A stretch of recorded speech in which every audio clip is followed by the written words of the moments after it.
Hi, everyone. Greetings. I am J Love, and thank you for joining us today for turning a moment into a movement. And I also represent the Justice for Gerard movement. Gerard is my son who was wrongfully convicted of a crime he didn't do. Actually and factually innocent. Didn't do the crime, didn't have no knowledge of it, and went to prison for that crime. So, because of that journey with him, I met so many people and I learned so much. And I decided to create a platform where I can also educate the community as I learn to give back, to also help um, people, to help out. So, what happened to me wouldn't happen to anyone else. So, that's why we're here every Friday, almost every Friday at 6 p.m. So, I want to say hello to those that's watching on YouTube. Hello, Facebook, and hello, Twitter. I don't know if there's something going on with it tonight, but hello to Twitter. Hello to those who listen on the podcast platforms. Thank you guys for supporting us. And so we ask that, you all like and subscribe to our other platforms outside of Facebook. And so we can continue to do everything that we do here on Turning a Moment into a Movement.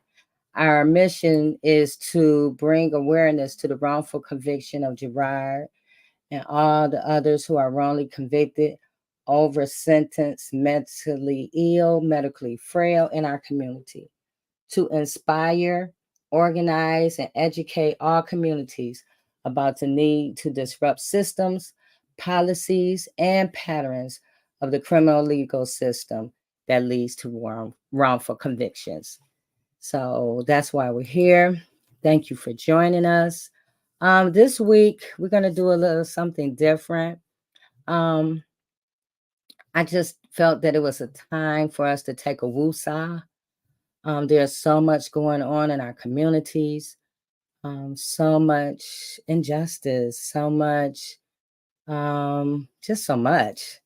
Food is high, rent is high, gas is high, everything is just crazy. People are stressed to the max. And even us that are advocating for our loved ones that's wrongfully convicted, we need to take a woosah sometimes too. So tonight, um, I brought our special guest in who was our speaker at the the Love Gathering. The Love Gathering that was um, in June. Dr. Shari Richardson. We're going to bring her. She's coming on tonight, and we're going to talk about prior how to privatize. Bleh, my words is getting all messed up. Prioritize our peace. How to make our peace the number one goal. So that's what we're going to talk about tonight. And so before we get there, I'm going to bring on. Uh, I'm going to bring on Dwayne tonight. I'm going to bring him on first. Greetings, Dwayne. Greetings, everyone. Caught you while you was eating. Yeah, I'm looking a little bit better, though.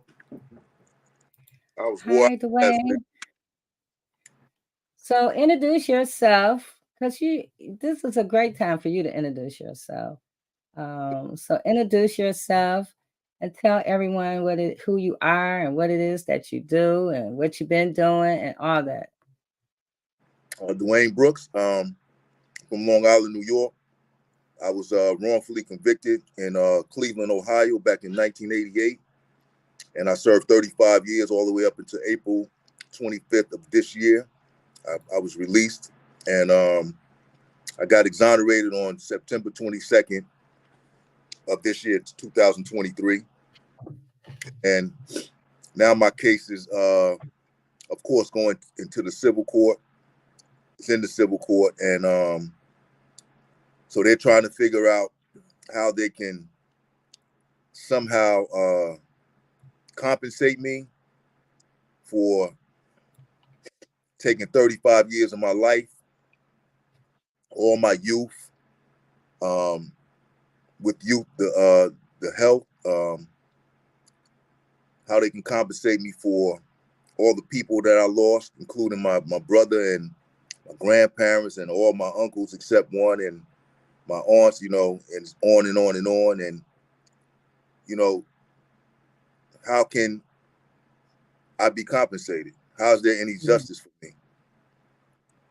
So I'm here, and everything I do now is about spreading the awareness that, I was convicted with no evidence, no witnesses except for the state's star witness who, after 33 years, we found out actually did the crime, and that the prosecutors had the evidence to show that he did it and show that I didn't do it.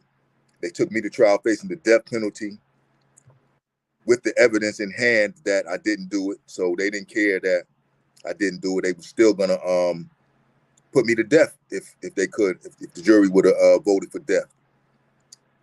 So yeah, I'm here. I'm gonna do my best to be here every time. Because people need to know that these type of things are happening to people. Innocent people. Yeah. They go to so far of I don't even know the correct terminology, but they go to lengths to convict people with no evidence. They taint and hide evidence that shows that they didn't do it. So Black people in this country, and I never had a lot of money, so I can't speak for that, but I'm just speaking from my experience. We cannot get a fair trial. When these prosecutors are allowed to, break the law. Yeah. They breaking the law to get a conviction on people that they know didn't do it. And nothing is being done about that. They have qualified immunity and they can't be prosecuted. It's ridiculous. They can't even be sued. So there's no repercussions for them. And this is why they're so corrupt. Prosecutors throughout this whole country, just like they did your son. Yeah. Everybody that's been wrongfully convicted, we were up, on that gallows, just like all our ancestors, ready to be hanged, looking out into a crowd full of people whose faces show no empathy or no sympathy. So I felt it, and I was in a whole different state when the crime occurred, and they still convicted me with no evidence. No evidence. Mm-hmm. So they went through all kind of stuff to make sure that I didn't get a fair trial. And this is why, it finally came out. This is why I'm here today. So I'm doing my best to, make people aware. I did the Clay Kane show on Sirius Radio a couple weeks ago. And I think that, my story reached a lot more people. I know it did because his show is, nationwide. Mm-hmm. They were, nice enough to, have me on the show. And I think they've aired the show 2 or 3 times since then. So people are becoming aware. I mean, the truth sometimes is hard for people to swallow when all their lives they've been sheep, led around, in these devices and totally distracted from really, what's really going on. Right. And I'm here to, shake them up out of that because they leading us over cliffs. First of all, I'm so glad that you didn't get the death penalty. I'm so glad that you're here. And thank you for, sharing your time and your story with us on Fridays. Because not everyone had that same opportunity. There's so many others that's still behind bars right now. That's And right. they probably would never, some of them are never going to get exonerated. Their stories will never get told. So I'm so glad that you can be here so people can see that the face of wrongful innocent people look just like you, just like me, just like them. They're, it's anybody. It can happen to anybody. It could happen to anybody. When these courts, the judges, I had assigned lawyers, and the project, they all playing, the same game. They're in cahoots, because like I said before, everybody in there had a law degree except me. So they knew what was going on. They knew the fix was in. They knew they was getting ready to railroad me and do whatever they could to gain those convictions, and hoping that they could kill me. Because, from the time of conviction to the time of execution in Ohio is 20 to 22 years. That's the average. So I would have been dead 13 to 15 years ago had they got the death penalty. Wow. Yes, Dwayne. And that's the injustice that we are here to bring the light on every Friday. See, Kevin. Hi, Kevin. Assalamu alaikum. Alaikum salam to Barakatuh. How you doing? How you doing, J-Lo? Hi, how are you? Great. So far, so good. Introduce yourself. You guys usually on the back end, so I'm doing the reverse this week. Okay. Well, hello, everyone. Good evening. My name is Kevin Haynes. I'm from Brooklyn, New York. I did 27 years of incarceration in the feds. So I know what it's like to be railroaded. And although I may have done some of the stuff they said I did, but it starts with people ignoring justice. It's like, regardless if a person did anything or not, they have a right to equal protection under the law. But before I go on, let me go on. Tell you I'm a paralegal. I do work with Devil Boys in Pimpton. I go around. I speak. I've spoken at Yale University, Harvard several times, the American Bar Association here in New York City, and NYU, and a few other spots I have spoken regarding prison reform, criminal injustice. Another topic is 18 USC 924C, which is a stacking thing regarding a stacking enhancement regarding a gun, whether you use it or not. They'll stack you up and put you, give you a life sentence. And so just pretty much speaking on this prison reform, criminal reform. I work in tandem with the Honorable Judge Deary, Honorable Raymond J. Deary. He speaks. That was Trump's special master, as well as my handler is the Honorable John Gleason. He's a retired federal district court judge. He's also was the prosecutor who prosecuted John Gotti. So this is so now I'm here, and this is who I'll be working with to bring about prison reform. Thank you for joining us. I look forward every week when you come on because you bring a wealth of knowledge. So thank you. I appreciate you, Kevin. You're welcome. Greetings, Trisha.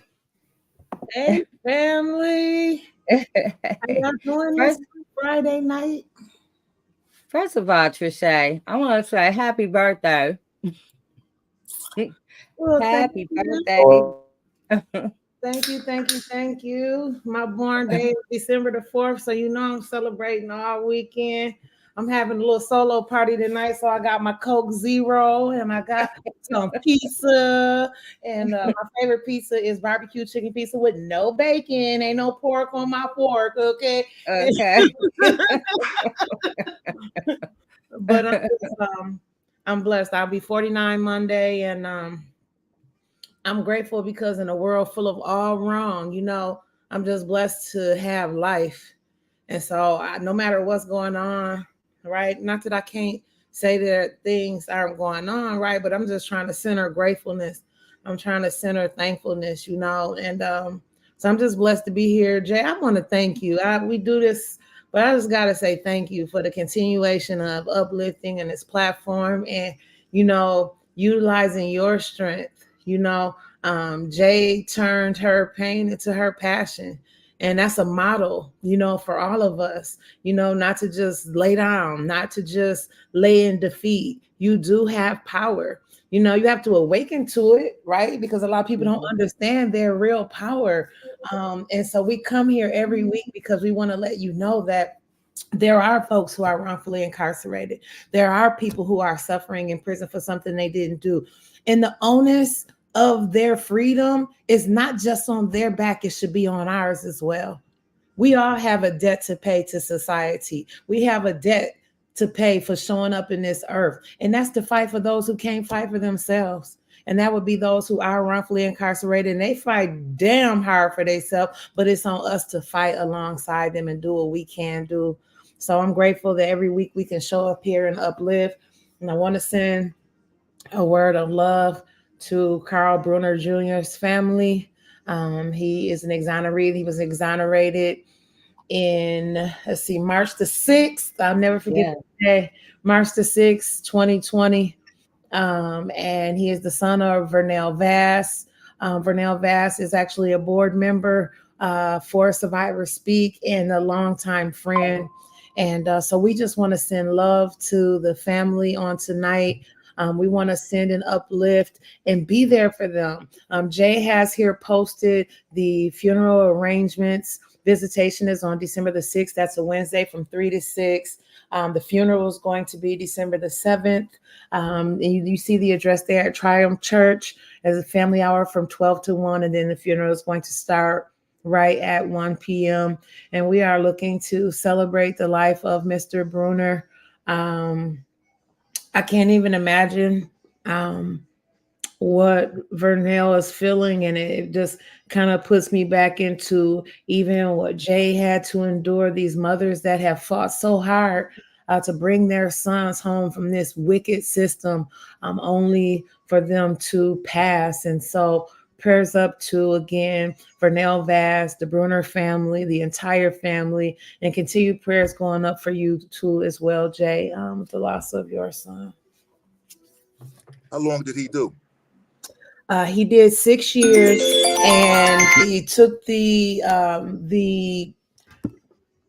took it up to the Supreme Court. Supreme Court told Kim Worthy, give him a new trial or let him go. Well, of course, we know Kim Worthy did. Gave him a new trial. And the ironic thing is that 2 videotapes were missing from the first trial. 2 videotapes that, to me, should have been enough to say, okay, because that's a Brady violation, right? Where you got evidence that is not given to the defense. And of course, in my opinion, Mr. Bruner was not celebrated the way that that other exonerees have been celebrated when they come home. And I believe it's in part because that entire case was wrapped in misconduct from the police, misconduct from the prosecutor's office to withhold the tape. And the ironic part is in that second trial, shout out to Lillian Diallo because she bust 8 tails in that trial. But Lillian Diallo impeached the officer right on the stand. She had she asked the lady if she had the videotapes, and the lady said, no. Then she give her the sheet and said, is that your signature? Oh, yeah. Oh, you signed for both videos? The video that would be facing the murder is missing, right? So this is the type of misconduct that we're talking about that happens within that prosecutor's office. And we need to really be standing up, not uplifting the misconduct that comes out of that office by uplifting Kim Worthy. We need to be uplifting the misconduct and holding them accountable. Now, Trisha, this is what I'm talking about. That man did 6 years for a crime that he didn't commit. And post-exoneration, he only lived 3 years. So, how could they ever compensate him, his family, the tragedy that they put his family through, all the pain and suffering? How could they ever compensate that man? Now he's gone. They fought him so hard on the compensation. That's another thing. He never seen one dime. You know what I'm saying? He never seen one dime. He just kept fighting. And in my opinion, he was just tired. You know, that's why my heart goes out to you, brothers, because you know, there's no way that they could ever repay. It's so crazy that they always want to fight about the money. You fighting about something that you could never really repay anyways. Because I don't care how much you give somebody, it will never bring back their family members. It will never bring back the time that was lost. It will never bring that back. And you know, I did 35, he did 6, and he didn't live 6 years outside of, you know, post exoneration, and probably not going to live 35 outside of my, you know, post exoneration. So there's no justice for anybody that's been wrongfully convicted and, you know, innocent of a crime. And this type of thing should not be going on in this country. Just because we are Black, like the brother said, Kevin Haynes said, you know, it's equal protection under the law. These are the laws that they wrote. You know what I'm saying? And even though they didn't consider us human beings at the time of the Constitution and all of that stuff, you know, now you made all these amendments to it, and you're saying that we're human, but you're not treating us like we're human. Right. There's no equal protection under the law for us, and there's no justice for us. No. I agree, Dwayne. Whew, I had to take a deep breath, you guys.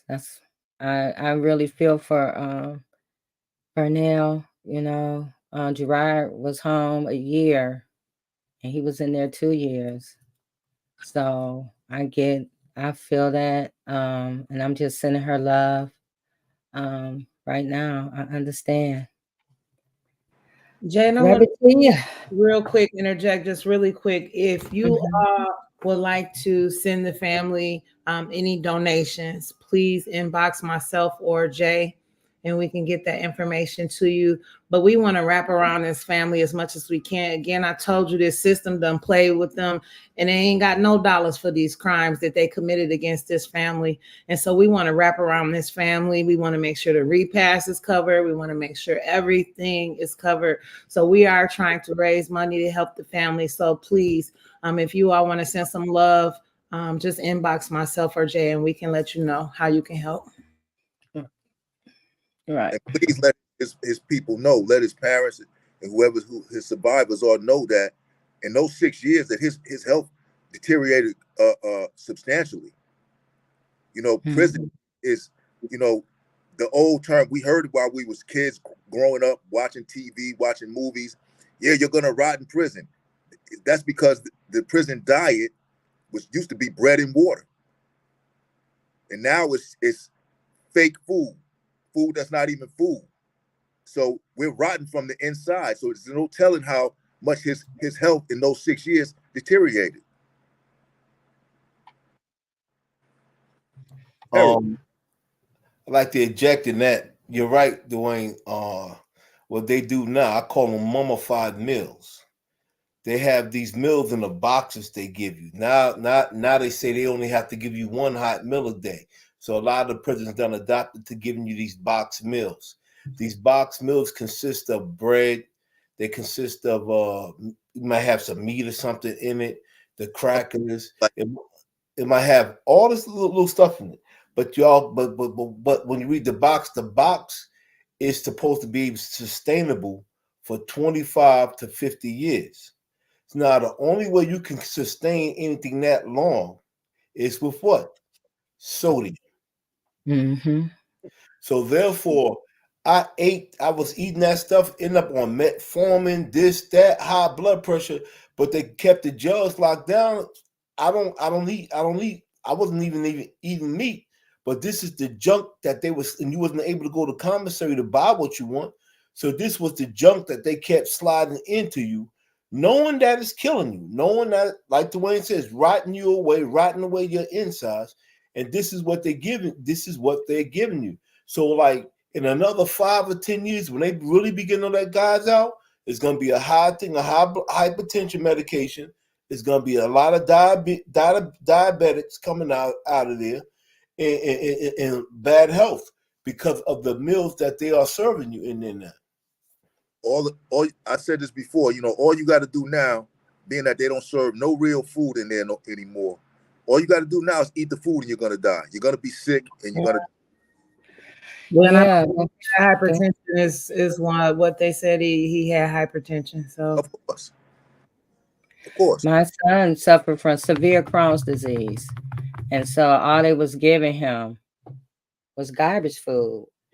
He needed to have his infusions. They fought on that until I won and finally got his infusions. By then, he had lost over 40 pounds, could barely walk. And so the diet, you're right, Dwayne and Kevin, the diet, the food that they give them it creates death. You're right. Look, Sickness and death. That's what they deal in. we did a survey regarding the prison diet, right? In the survey regarding the prison diet, don't you know they said based off the prison diet, you are considered a senior citizen at the age 50. Google it.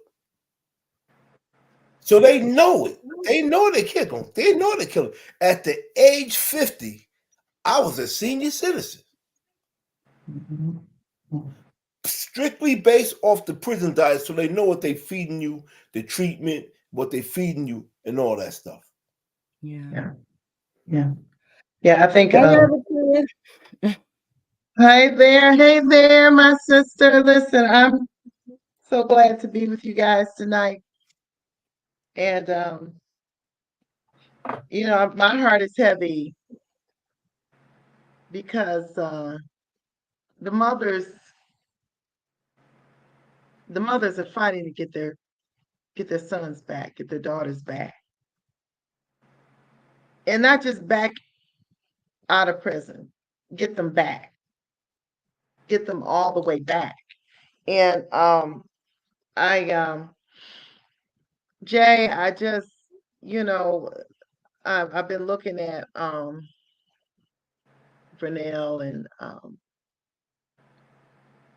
looking at how the mothers came together at every conference, and that they were there, how the mothers were just in droves, fighting, speaking out, trying to get people to hear the story, to hear the truth. And so when, I want people to understand that when they say that, they're fighting for, I want my son back. No, I mean, totally like wholly, like healed, like whole, like understanding and overstanding this system. And people don't understand that. So when they look at the people who come on this podcast, I want you to know that they overcame so many obstacles to be able to stand here, to be able to speak, and to be able to continue on, and to be able to help somebody else, because that system does its best to destroy purpose and direction and the path of God for people who enter in there. It is evil. It is an evil system. And to try to fix it is not going to work, because it's evil from the root. You can't just cut this tree down. You got to get to the root of it, and you got to dig around and pull up all of its root, and you've got to put something down there so it doesn't grow back again. And so that's why we got to fight. We've got to not just fight, we've got to stand for and accept and allow and know that we already won with immunity. So the officers don't have immunity. So that all these people who are in leadership don't have immunity anymore for the corrupt things that they're doing. Because the things that they do are putting innocent people behind bars. And no one is, I don't want to say no one, because a lot of people are fighting. And I will not take back that we won already. I'm believing that we're winning already. I'm going to say constantly, and every day I say this, I get up and say, thank you, God, for causing us to triumph. So I'm here from the choice zone. Try to make sure everybody stays in purpose. Motivating, educating, and encouraging everybody I come across to access their own divine nature. You already win. You already win. Thank you for my brothers that are here, because you guys have overstood and knowing everything. We don't even know the half of what you've gone through. And I know some things you can't even say. But you're here. And you're still motivated. I'll say it all. Thank you, but I'll say it all. Ask me, and I'm gonna tell you. I don't go by that code that they have. You know, I wasn't supposed to be there, so I'm not up under that code where, you know, what happens in prison stays in prison. I ain't under that code. I'll tell you all. I'm so glad. So glad, Dwayne. Yes. And then Trisha, thank you for Survivor Speak. Because they got to keep speaking. They got to be heard. They're going through. And this is what, how many years now? 20? What are we on for Survivor Speak? I added it up one day and I forgot. How many years? It's 5 years this year. 5 years this year. No, I got a little longer. That you've been out there doing this a little longer than 5 years, Trisha. Well, you know, I was doing the wrongful conviction work before Survivor Speak. And yes. Kind of just led me into it a little bit deeper, you know, and God said, get out there. Yeah. Thank you. Thank you, Reverend Tia. So last but not least, I saved it.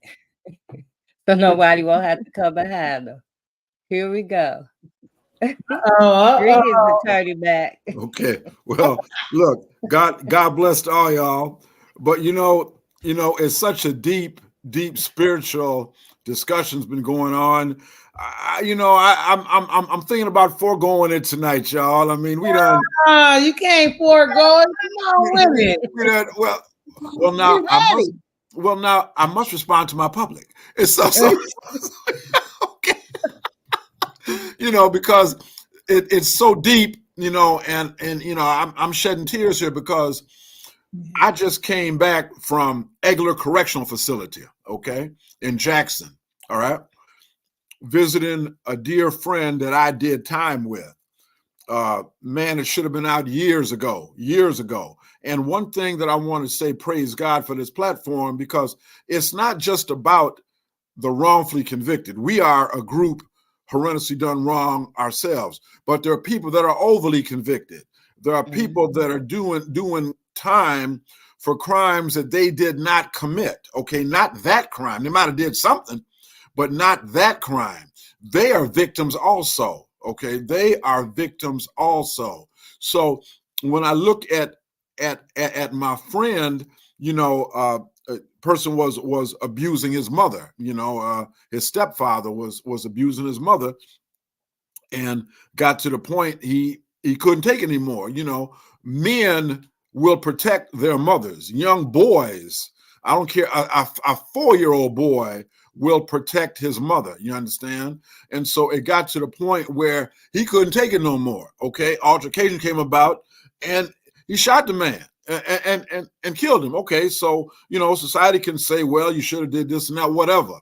The point is, this man is doing first-degree premeditated murder. In the state of Michigan, that's without parole. You have no chance of parole, all right, in the state of Michigan, first-degree premeditated murder. What that situation was, at best, might have been a manslaughter, you know, or at the outside, maybe a second degree, but first degree. So, but in any event, I got there and was visiting him and seeing him in the same prison clothes I wore, in the same pea-smelling interview room that I've been in a million times, seeing that man and them people having substandard food, as I ate 1,000,000 times, okay?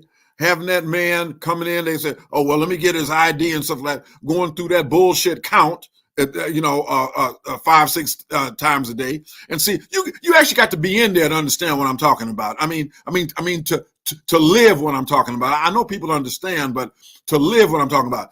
These people will gather you up like cattle. You hear me? Cattle. And herd you into a pen. With me, it was a cell. Okay. For count time, to be sure I'm there. So I'm relegated to like an ox. You might just say an ox, in a pen. And that's what they do several times a day. And the thing of it is fighting being conditioned to do that. I was in prison so long with people, count time, they wouldn't even need to count. They automatically go back to their cells. They automatically, that's the kind of mojo the Department of Corrections will run on you. Okay. So I'm tearful because I'm listening to people that have come out and have passed away.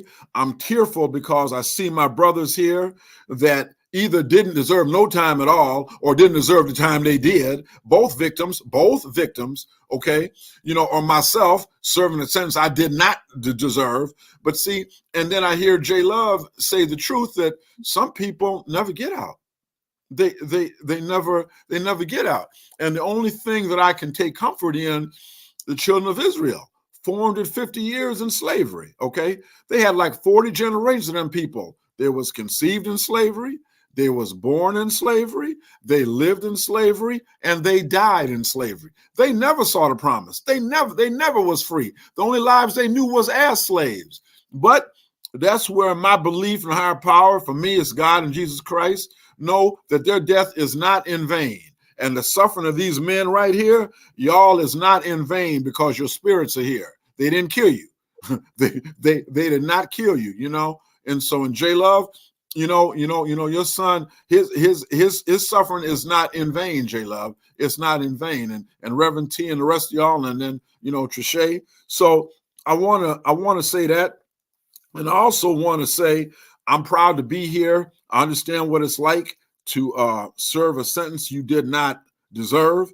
I understand what it's like to come back from nothing through the grace of God to try to be here. So I'm here. I'm here for the duration. As long as the Lord keep giving me breath and strength, I'm gonna be in there swinging for the fences.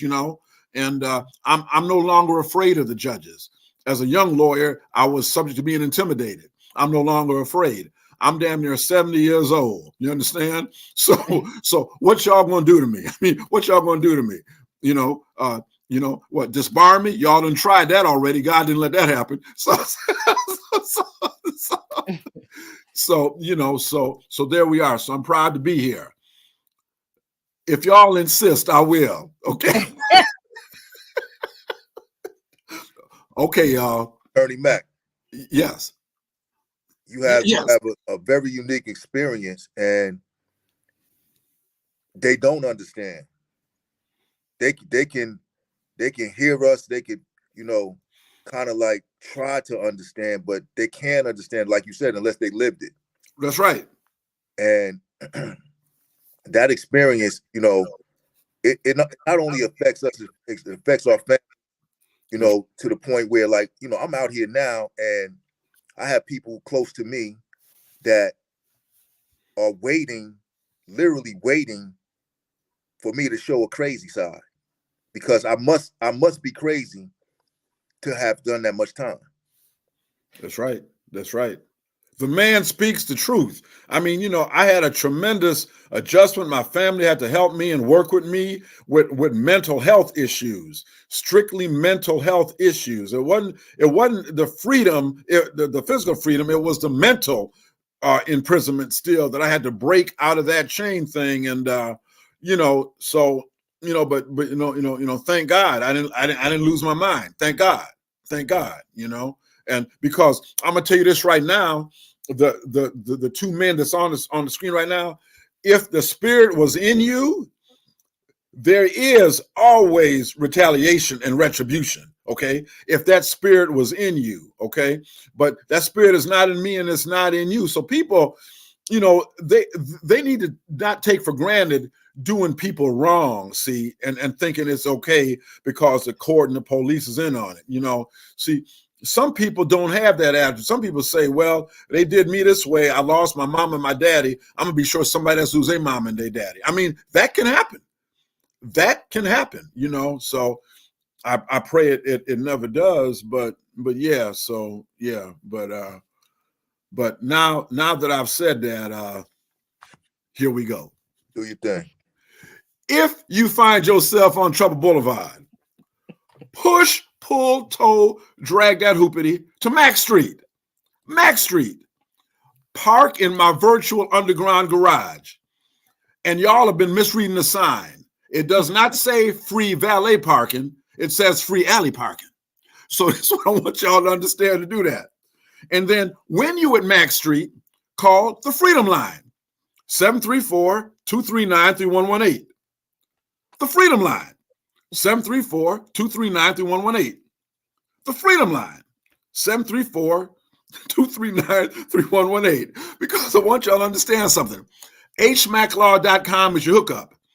HMAClaw.com is your hookup. HMAClaw.com is your hookup. Now, J Love, in order to give Mr. and Mrs. America and all the ships at sea opportunity to write this important information down, every hero needs a theme song. So for a while, if you excuse me, while I play my theme song, Return of the Mac and do the Boogaloo.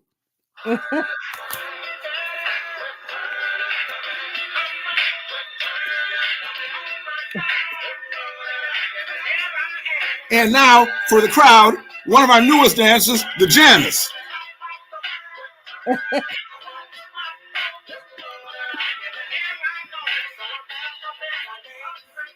And no show would be performed without the completion of my co-workers, Reverend Tia, and then Tia Little John, and my sister from Survivor Speaks, from Pulp Fiction, the Batman.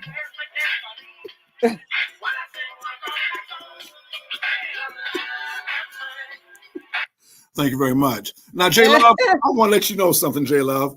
I know the people out there trying to call you and talk to you, you know, put letters all on the woman's car, email the woman, you know, stop the woman on the street, say, you need to get that crazy lawyer off of there. You know what I'm saying? See, J Love, and see, the thing of it is, J Love, you know, I know who them people are. One of them had a nerve to try to confront me the other day, you know, and so I just want to let you know, I look at them people the way my late cousin Bernie Mac look at them. And my message to all the haters, I ain't scared of none of y'all. I ain't scared of none of y'all. Okay, so I want them to understand that. And you know, J Love, the part of the thing of it is, you know, I'm just dealing with all the backstabbers in Washington County, you know, coming up smiling in my face all the time, wanting to take my place. You see what I'm saying? And some of my so-called friends keep coming to my house again and again and again. J Love, I don't even be home and they keep coming by. You know what I'm saying? Now, my question is, what them and my woman got to talk about in private? See, J Love, I'm trying to tell y'all, I'm trying to stay on the right track. I just wish they take some of these damn knives out of my back, J Love. This is what I'm saying. But you know, J Love, I want to let you know, should you ever get to the point of wanting to kick me off the show, I just have to plead the word of Morris Day and the Time. Ain't nothing worse than rejection, J Love. Rather than kick me off the show, I'd feel a little better if you just slap my face. So, you know, J Love, the truth of the matter is, I've been in this program too long, like the late, great Otis Redding. I've been loving y'all too long to stop now. J Love, please, don't make me stop now, J Love. Please, don't make me stop now. Okay? And J Love, and finally, I want you and everybody else to know that when people ask you, J Love, does that man really mean what he's saying? Does that man really, really mean what he's saying? Because he sounds crazy to me. I've got to answer for y'all. You're damn right I mean it. You're damn right. So you see, J Love, I want you to know that this announcement has been endorsed and published, edited by me, Dr. Hugo J. Meck, Esquire, the one true king of Russia, Scotland, and Lower Harlem. I love you. Thank you, Attorney Mac. Thank you. Yes. So now we can bring up. You have liked the moment, Attorney Mac, because it was deep. It was deep. Yeah, it was yes. Deep. Yeah. Thank you for that. No, thank So you. tonight we're gonna have a therapy session. So I want everyone just to relax, and we're gonna take some cleansing deep breaths. And we're going to bring on Dr. Shari Richardson. She is an experienced licensed mental health professional who has an extensive experience with working with individuals and families experiencing issues related to acute and chronic life stressors. And she's also the sister of Kevin Hayes.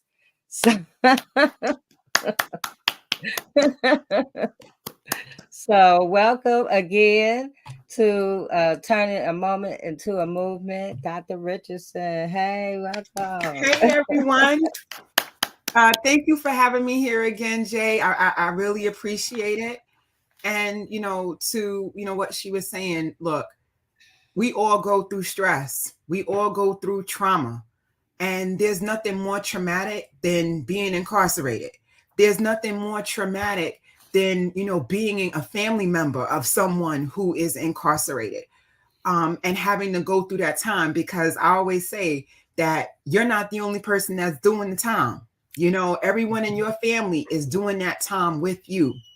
Yeah. So I work with, so as Jay Love said, I have my own psychotherapy practice. It's called FRESH, and it's an acronym for Fostering Resilience, Empowerment, Success, and Hope. And I initially created it because in mind with kids who were in foster care, which they all have suffered some form of trauma. But as I began to take on clients from places like Brooklyn Defenders and another organization called Rebuild that works with people who either have cases pending in the criminal justice system or for people who are recently released from incarceration, the meaning of that began to shift and evolve and change, because again, it's not just about people, young people who have experienced trauma. Many of the people that end up in the criminal justice system have experienced some form of trauma before they ever get to the criminal justice system that is never addressed. And so by the time they get there, then it's kind of like all bets are off. And the criminal justice system and the penal system is not designed to address any of that or deal with it. It's more punitive than it is restorative. So those are two things that, I definitely want to highlight in this. But in terms of, well, what do we do about that? So one thing that we can do is what we're doing right here and right now, which is talking about it. You can't operate in a silo and think that these problems are just going to miraculously go away. You have to talk about it. You have to shed light on it. And one of the things that I encounter so much in the work that I do is that, people of color in particular, we don't want to talk about our problems. It's always, listen, just push on, get over it and push on, get over it and move on. No, we are not getting over it and moving on. We're moving on, but we're punishing ourselves. We're doing irreparable damage to ourselves because we're not taking the time that we need to sit and process and deal with our feelings. So that actually leads me to the first thing in terms of healing and really starting to look at addressing these problems, which is you have to check in with yourself. You have to be ready and able to deal with those feelings, which starts with being able to identify them, because we're not always angry. We're not always angry, but we tend to come across as being angry. Much of the time we're disappointed. Much of the time we're frustrated, but we're not using those words. We're not, and our behaviors are not reflecting that we're disappointed. So you have to bring life to what it is that you're feeling. You have to be able to really start to talk about, process, deal with, and confront what it is that you're feeling, what you're going through, and be able to talk to other people about that. You can't hide it. You can't hold on to it. You can't try to push it away and keep going. Like we're not robots. We're not robots. We are human, which means that we are fallible and we are entitled to process and deal with our emotions. So that's the first thing. You got to talk about it, and you have to be open to just identifying what it is that you're feeling and what it is that you're going through. The second thing that you need to do is practice self-care. And what does that look like? Because again, that's something else that we're not good at.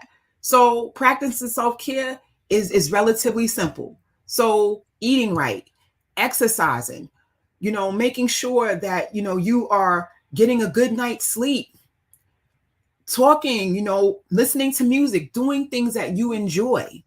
Okay. And yes, we all have busy schedules, but you have to find time for you. Because if you're not prioritizing yourself and what it is that you need, then listen, you can be the best advocate out there and still be miserable, still not feel fulfilled because you're not doing anything for yourself. Okay. Advocating for other people and even advocating for yourself is hard work. It's draining. It can be, overwhelming at times, particularly when you're running up against obstacles and roadblocks. But what it is that you got to take that time. You have to be able to recharge your battery and take that time that you need for you so that when you come back to the table, you can come back to the table ready to go, ready to do whatever it is that you need to do to advocate. But again, you have to take care of yourself. And it starts with the simple things. Okay. The other thing that we tend not to do sometimes is we're not patient with ourselves. Mm-hmm. We expect that we're going to be on somewhere between 8 and 10 all the time. And that's not realistic, nor is it sustainable. So you really, truly have to start to be patient with yourself. One, in terms of if you've suffered from any trauma, and because again, trauma comes back. So if you suffer from any trauma and you feel that it's coming back, okay, you know what? You got to take a step back. Try not to avoid it. Try to confront it. Try to deal with those feelings in the moment. Because again, trying to suppress them or repress them isn't helping you. Exposure to long-term stress and not dealing with it has physical health implications. There are many research studies that support this. So it's really a thing of making sure that you are taking that time to really deal with what you're feeling. Talk to a loved one, speak to a friend, try not to engage in, self-destructive behaviors such as, using drugs, drinking alcohol, or, engaging in other risky behaviors. All right. So those are some things that you really want to move away from. Some of the healthier coping strategies you want to embrace is exercising, like I said, talking about the problem, eating well. If you need professional help, hey, I'm here. And I see people all over the country, believe it or not. Even though I'm based in New York, I see people all over the country. All right. So that's something. So, seek professional help if you need it. Try to engage in relaxation techniques like meditation. Okay. Deep breathing, things of that nature. Also, social support. So it could be either in the form of a support group or, even if you're just having something like a weekly discussion group or book club, something that is going to help you develop and practice better coping strategies, you have to have that support. Because again, nobody gets better and nobody truly heals without the help of someone else. Mm-hmm.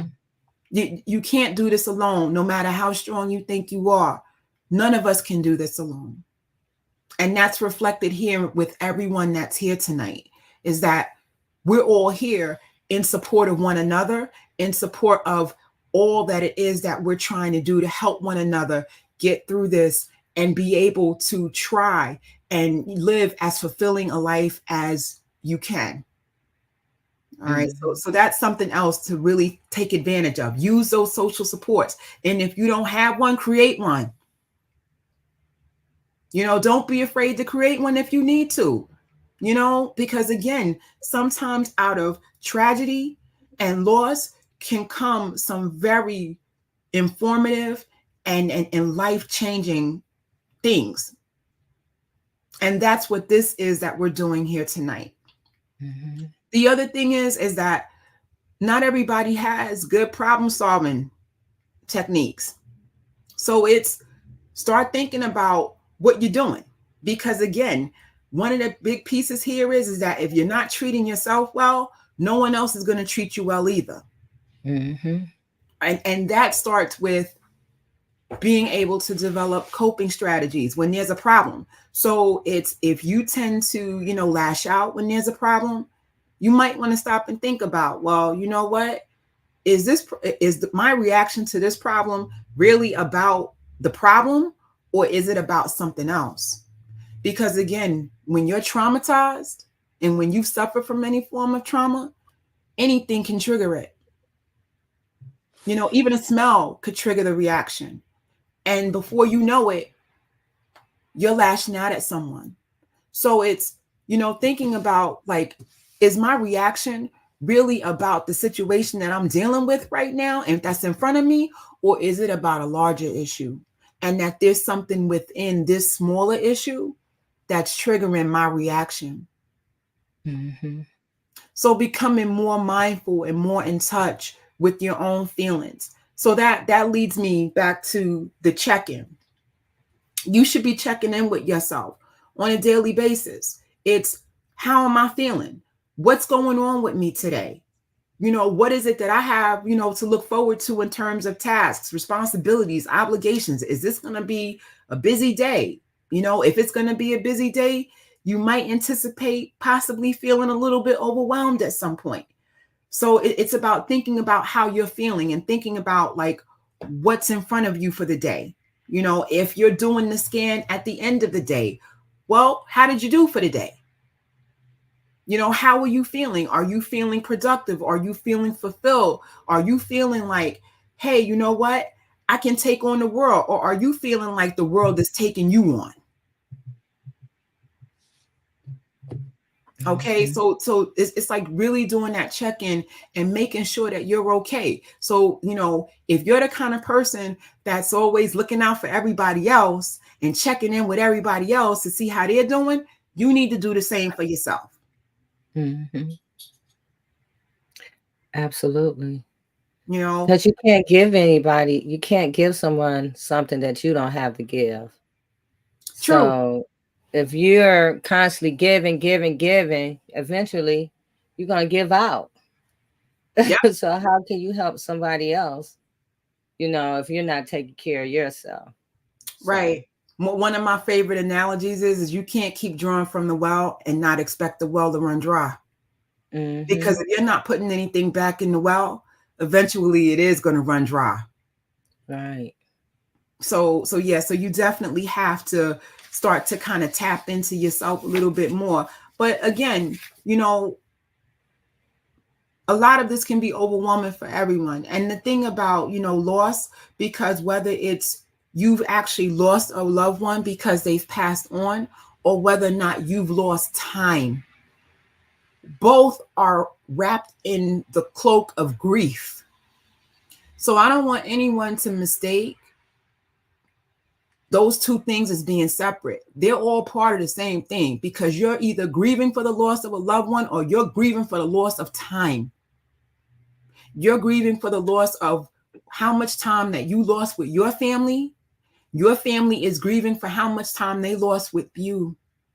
And if you're in the unfortunate circumstance of then that loved one having passed on, then you're also grieving for that as well. And these are also all things that then you have to think about, because when you are, incarcerated and you're losing loved ones, you don't have the opportunity to grieve the way in which people on the outside get to grieve.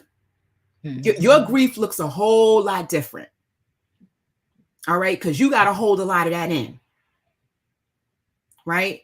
So it's, that tends to start to eat at you after a while, the longer that you're there. And especially if you have a lot of people that are passing away while you're incarcerated, because again, you can't grieve the way that I would grieve, or, J Love would grieve. You're on the inside. That grief is on the inside. So it's, when you do come out, and you see how much things have changed, that too is, you're grieving for that, because you've missed out on a lifetime of living. And the one point that, you know, Dwayne Brooks and my brother made was that, you know what? Yeah, listen, there's no amount of money that can compensate for the time that has been lost, because you can always get money back. You can never get time back. Once that time is gone, it's gone. And that's the source of a lot of the grief, because you can't get that time back. Right. There's a lot of memories that are not going to happen now because of the time that's been lost. There's a lot of things that's not going to happen because of the time that's going to be lost. There's a lot of conversations that are never going to be had because of the time that was lost. There's a lot of unanswered questions and closure that you're never going to have because that time was lost. So again, it's what do you do about that? It's you have to acknowledge that. You have to acknowledge it and start to come up with ways to deal with that, to confront it. Because again, you can't continue walking through life, you know, with the attitude of, oh, well, you know what, what's past is past. What's past is past, but it's also part of your present. Mm-hmm. And it doesn't have to define you, but if you don't deal with it, it will define you. So I guess in closing, one of the things that one of the last things that you can really do for yourself is, you know, be kind and compassionate to yourself. Really think about what is it that you're doing, like, or is what you're doing really reflecting who you are? Is it really reflecting who you want to be? Is it, you know, making you a better person? Is it making you feel like, okay, you know what? This happened to me, but I'm not letting this define me. Mm-hmm. Or I'm not letting this define me in a negative way.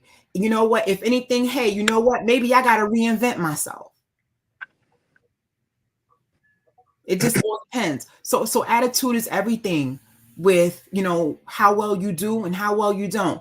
One of the other things I tell people in consultation appointments is, you know, therapy isn't meant to be a cure-all, but at the end of the day, you get out of therapy what you put into it. So if you don't put in the work and you don't invest in yourself, trust me, you won't get much out of therapy.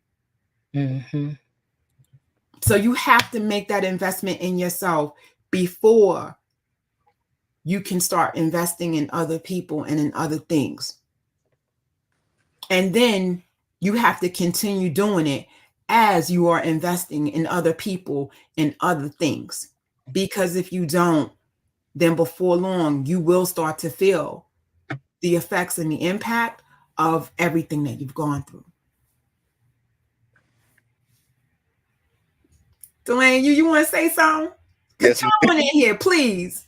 Yes, indeed. Listen, on what you said about the grieving, you know, while I was in prison, what people don't understand is that, you know, I was still alive, and I noticed that people, it seemed to me, was acting like or behaving like I was dead. You know, I lost so many people. You know, my first cousin Pun, he got killed in an accident at work, and nobody reached out to me and said, "Yo, how you doing? Damn, I know you and Pun was close." Nothing. Then, you know, my Aunt Joan died, and as close as me and her were, nobody said, "Are you okay? I know you know that was your aunt," and nothing. So like you're saying, like we grieve differently, and at first I kept everybody that died, I kept saying, okay, well, they don't understand, you know, that, you know, I'm grieving too. Mm-hmm. And this went on and on up until my brother died. And when he died, and then nobody say, you know, Dwayne, damn, know. How are you? You all right? You hanging in there? What's good with you? Nothing. Not one sympathy card. None of that stuff that people do with each other out here. And at that point, it made me kind of bitter, because at that point, that was the closest loss that I had. My brother, my big brother, Ray. And I said, man, these mother don't care about me. My own relatives. So, and this went on and on and on and on. My grandparents, my other aunts and uncles, and other cousins, and on and on and on. Friends. Not one time did anybody reach out to me. Not a postcard. 15 cent, 45 cent, whatever they cost. Not even that. And now I'm back out here, and I love my people. I love them. You know what I'm saying? I'm gonna always love them. But they don't understand that I see them for who they are. They don't understand that. I learned to accept that people, well, I'll say it like this. I learned to accept people for who they are. And I learned to accept when people show me how they feel about me, I learned to accept it. So now, it's like, I love you. And I'm hearing this, from 1,000 different people, that for the whole 35 years, you couldn't even say, well, how's Wayne doing? Does he need anything? Give him my number. Make sure he has my number. Not even that. So now I'm looking at these people, and I love them. And I'm in my mind, I'm wondering, like, how do they think I'm supposed to feel about them? The interesting thing about that is, people sometimes, or family members will sometimes, think that, oh, well, you know what? He's incarcerated. Let's not bother him about, this one passing on, or let's not bother him about, that one being in the hospital, or let's not say anything to him because what can he do about it? He's locked up. So at the end of the day, it's people tend to be very dismissive about the fact that, yeah, okay, I might be incarcerated, but I still want to know what's going on with my family, because for many people who are incarcerated, that's all they got in terms of, hey, that's their last connection with the outside world, their family. So now if their family isn't keeping in touch and telling them what's happening, then that's like the last vestige of connection that you have with the outside world. And that's what tends to shut people down. So in your effort to help by not saying anything, you're really not helping, because it's, for the person that posted that, said that, that they had to find out that their father died from somebody in the chow hall. I mean, like, really? Like, how is that person supposed to feel? And that's one of the other pieces that doesn't get discussed very often, which is that, yes, they do deserve to know, is that at the end of the day, regardless of whether you're locked up or not, you are still a human being. You still have feelings. You still have things that you want to know. You're still a person. And there's so much about being in prison that, tends to devalue you and really have you questioning your value, yourself, your sense of worth, a sense of confidence, and even who you are. So when you start losing those pieces of people reaching out and people letting you know like what's happening, and them talking to you as if, hey, you know what, like you're home again, that little small gesture can go a long way for somebody who is essentially isolated. Mm-hmm. Because everybody around, because you can't trust anybody around you. For all intents and purposes, you don't know who these people are. You don't know what their intentions are. Facts. It's kind of, and listen, and the people you know out in the street are not the people that you end up being incarcerated with. They're not the same people once they're incarcerated. Facts. Yeah, So, but you didn't address what I said though. I mean, everything you said is true, but you didn't address what I said. I had that same thing go on where, you know, people made decisions like, we don't want to tell them this, that, and the third. But I'm talking about, like, this is stuff that, you know, I knew. And this is stuff that, you know, I went through, where I'm saying, like, you didn't even reach out to say, hey man, I love you. Hang in there. Yeah. Yeah, and you know what, Dwayne? But now that I'm out, it's you know, smiling faces and I love you, you know, and you know, even tears. Yeah. Yeah, and you know what, Dwayne? There's no excuse. There's no excuse. There's no way to fix that. Okay? There's no way to sugarcoat it, dress it up, put lights on it, nothing. There's no way to fix that. Because you never know what's going through the psyche of the people in the family and all of that. And I remember when my brother was doing time, and I got my children and my because I had to go see my brother, and my family was like, "You're taking," and so I've got 3, and I've got a set of twins and the baby girl, and my baby girl was in a diaper, and that's how little. I think she was like not 1, maybe she was walking. And so, you know, and having to go through and have her diaper checked, and just to go through everything just to see him, and the boys that they're getting patted down to make sure they don't have anything, just to go visit. And but I was determined to see my brother. And so, and I was determined for him to see and be connected with my children.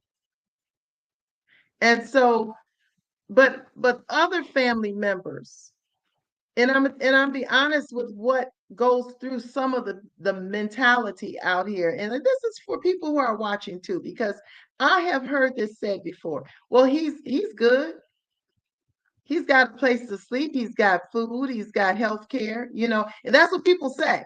Yes, they do.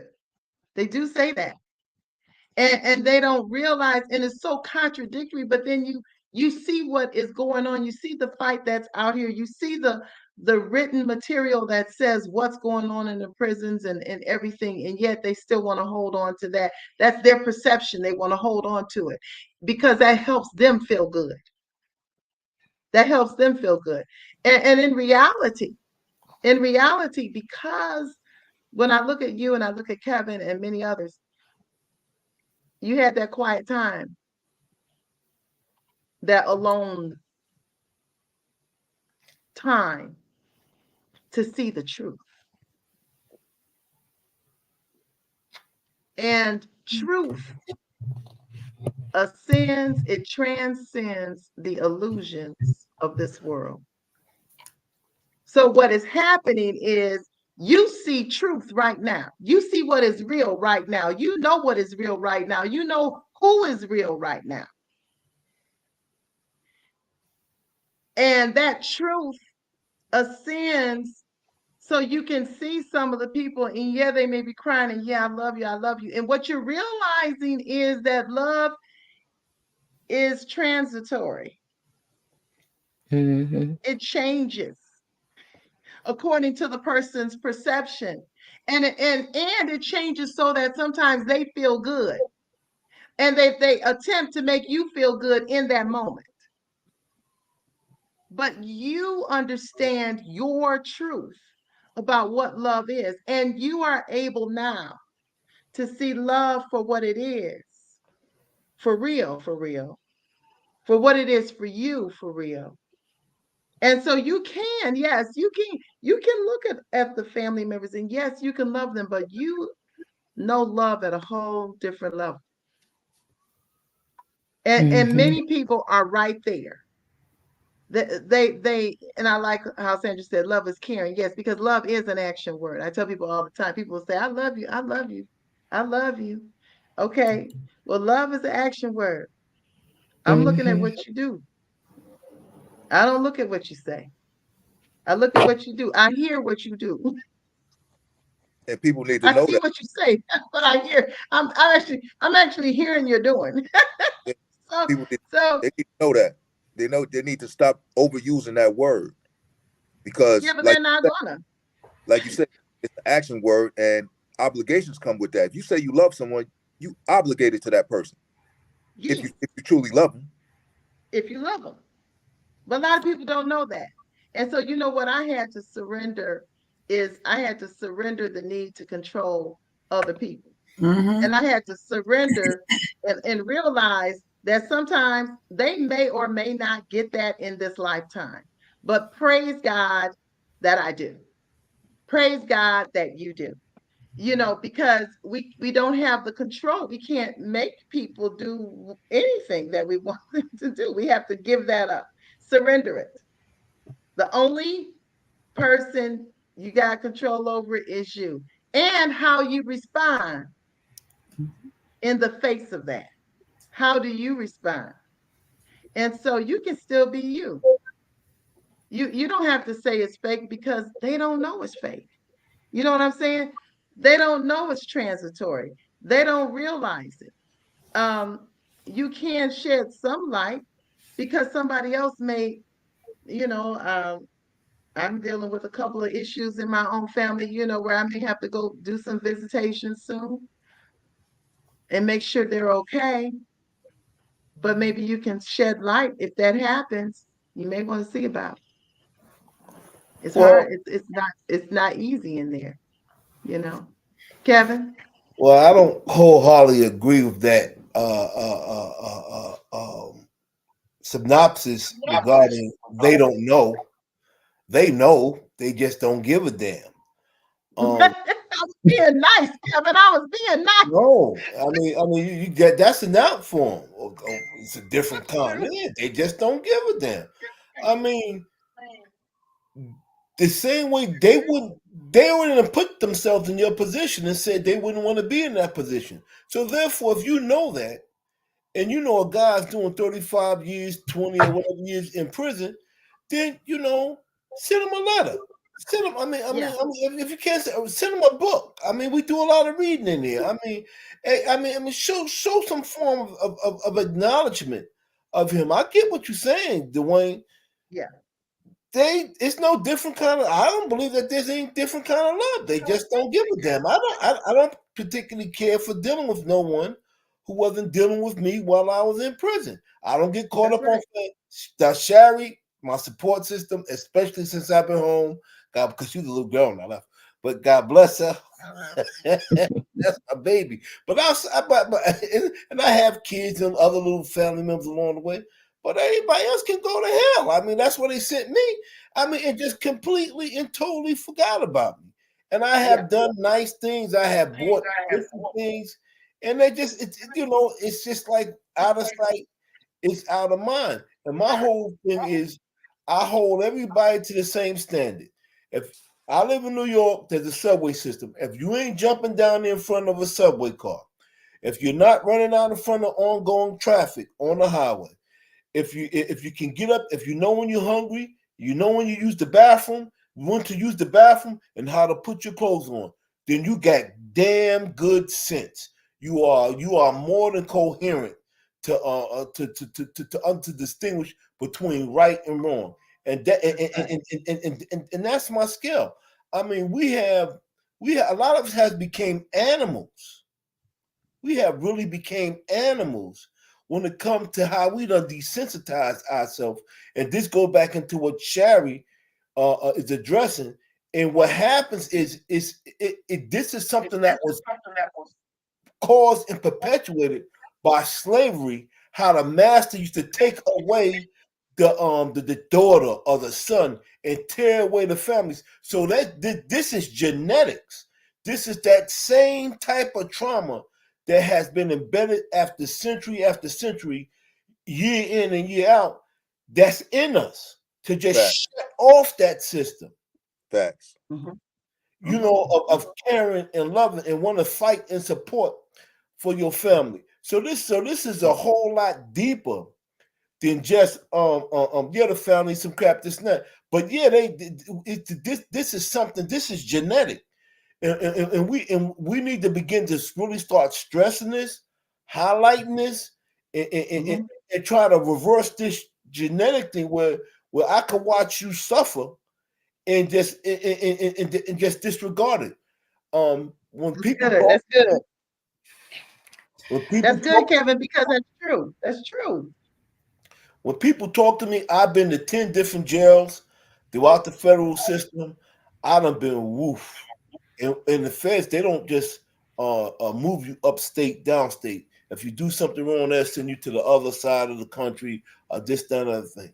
Me and that jet is the best of friends. Let me tell you. I've been on that plane, and most of my stuff has been for sticking up, trying to revolutionize or do different things within the prison for better conditions and stuff like that. So I usually get kicked out of everywhere I went, but I'm cool with that.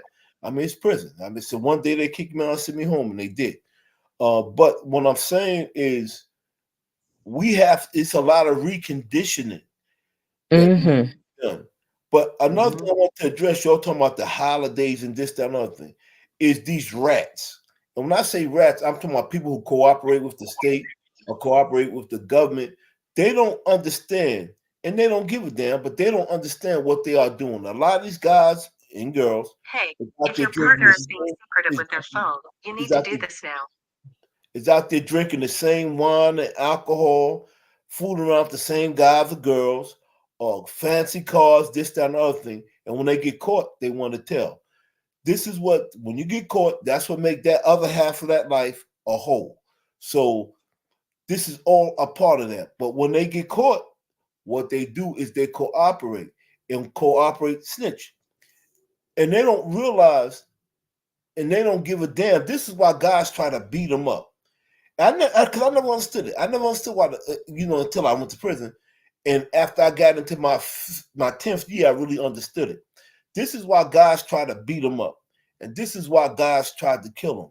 Because I've watched Shari get married, graduate from high school, got married, had a kid. I'm in prison. My daughter graduated all the way up through college, got her master's, got married, 4 kids. I'm in prison. All my kids done grew up. I'm in prison. My mother, I get home. My mother died. Other than Shari and a few other family members, I came home to absolutely nothing. I'm currently in a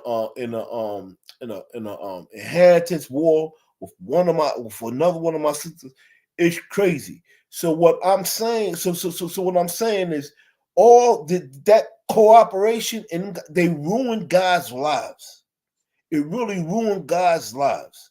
And then, like, even in Dwayne case, regardless of whether you did it or not, even in Dwayne case, well, he didn't do it.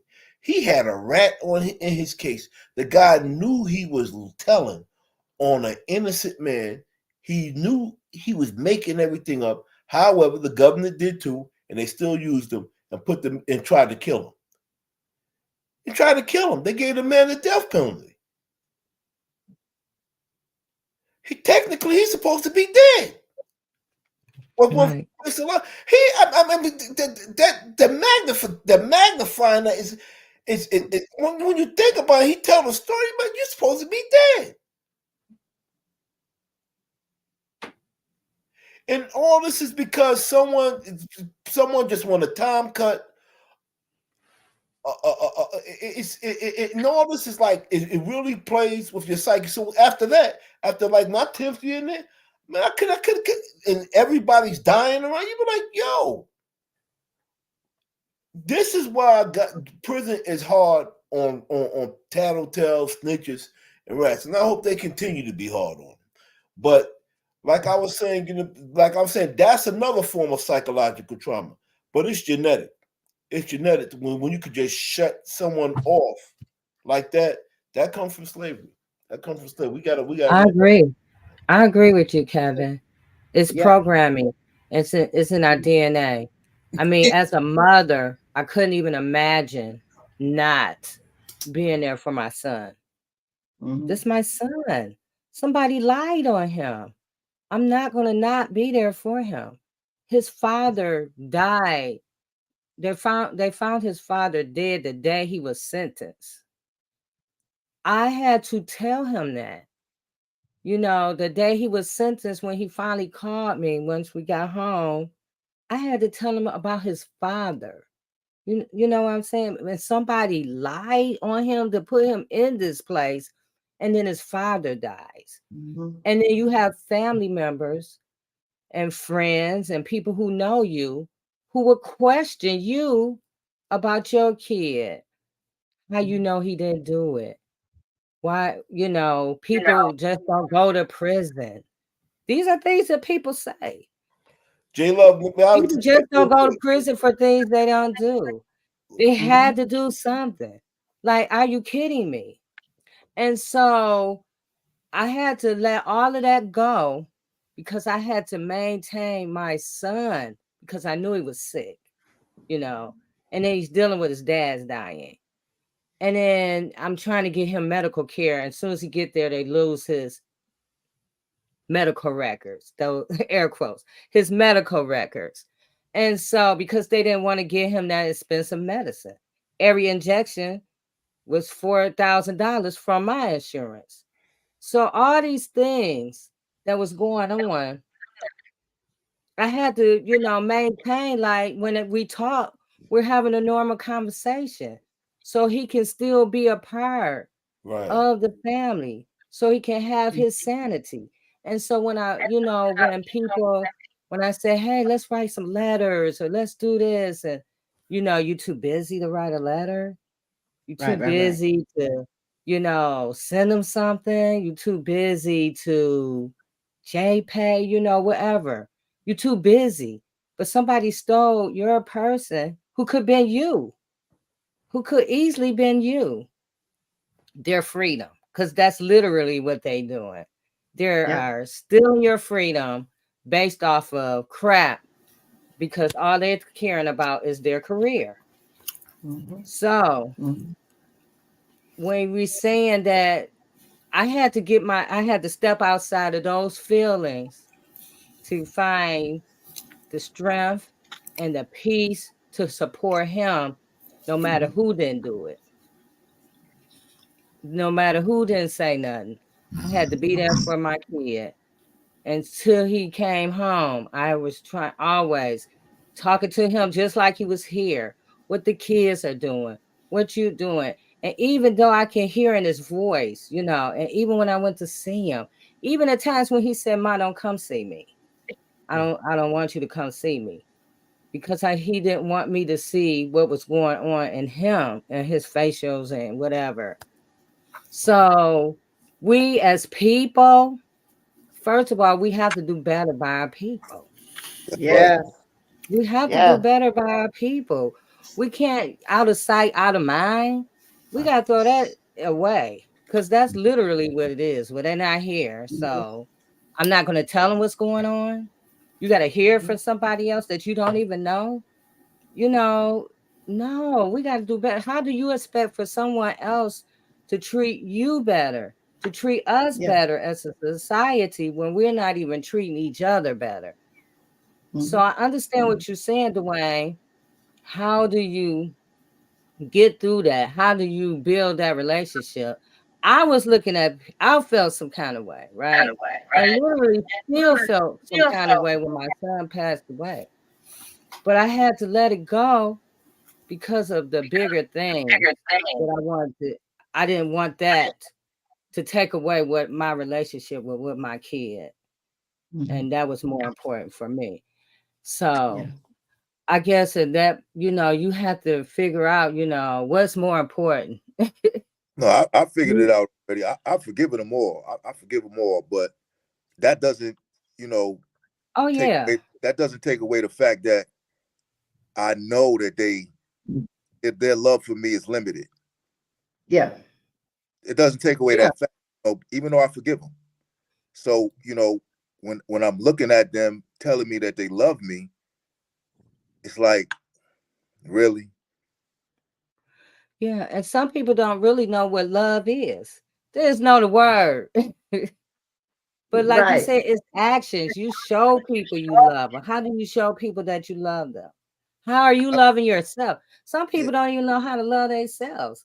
That's So they true. don't even have the capacity to love you because they don't even have the capacity to love themselves. They don't eat good. That's unloving yourself when you eat Facts. unhealthy. They don't take care of themselves. They don't go to the doctor. That's unloving. They do have negative stuff all the time, has something negative to say, or they evil, they mad. That's unloving. So if they carry all these traits for themselves, hey, they have nothing for you. So There was something that, because everything that everyone has said is true, but there's one misconception about the word forgiveness. When we start talking about forgiveness, everybody seems to think that means that somehow it's okay for the other person to have done whatever it is they did or did not do. Forgiveness is not about the other person. Forgiveness is about you.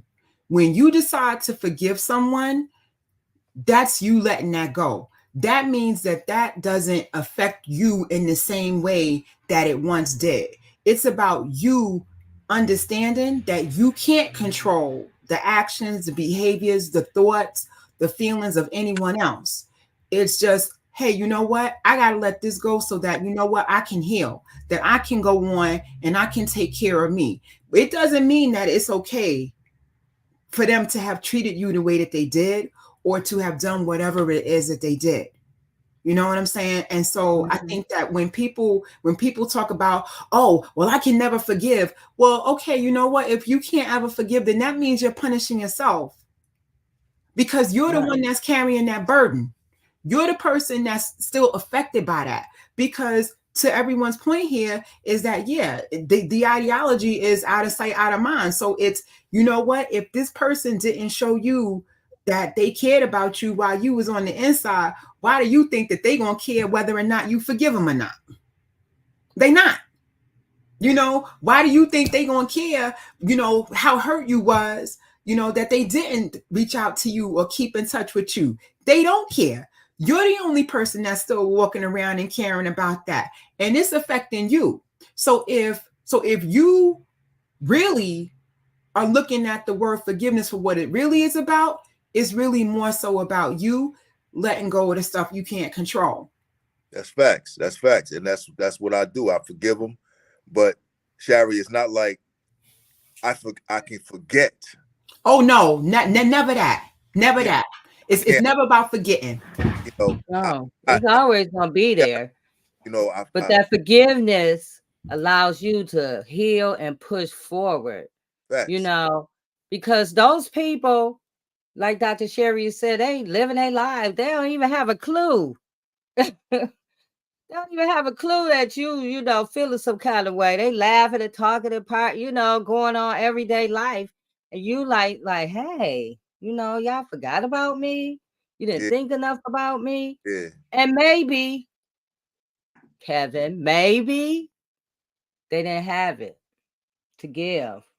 And some of them talked about me like a dog. And then there's those. And don't know that I know. It's smiling all in your face. Smiling all in my face. So, Attorney Mack, I see your mouth moving.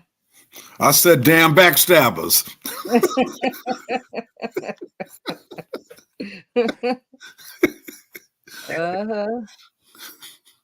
Hey, they be your own people. Hey, I see they got them in New York. It's like they do in Michigan.